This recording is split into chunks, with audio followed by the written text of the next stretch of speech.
You kind of just answered my question, but my name is Christina and I'm the Vice Chair of the College Republicans from UCF, Florida. And my question is, I know that we're in a cycle right now, like what you were talking about. How long do you see the Republicans in this downturn cycle? And my other particular question was, what advice would you give to students in particular as some essential steps to reignite the Republican Party? Well, thank you. I think it's going to be sooner rather than later, not only because of what we do, but what this administration is doing. As I say, on national security policy, in most respects, I think it's been pretty centrist.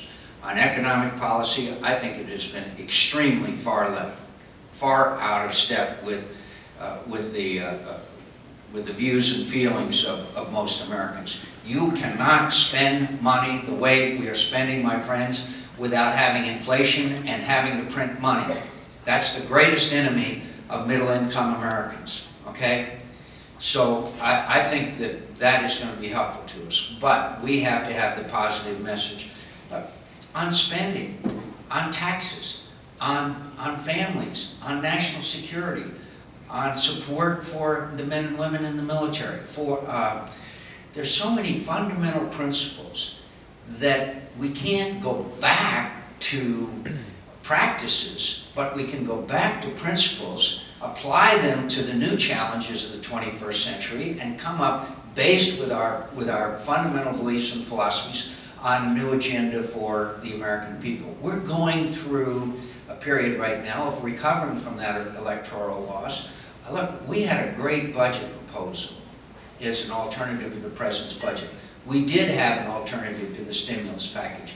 Now we need to come up with a set of policies that are alternatives to what is, my belief, is fundamentally a very left liberal agenda for domestically.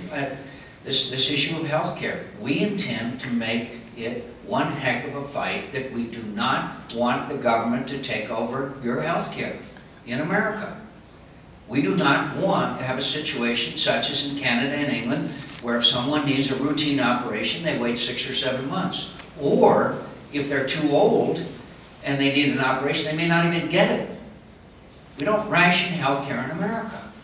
So we can fight these fights, and we can base our fight on the principles that we believe in. Now, does Medicare and the healthcare system in America need to be fixed? Of course it does. But our fix is far different from a government takeover of the healthcare system in America. That's just an example of how we can begin to differentiate ourselves from the Democrats and their rather liberal agenda. Yes?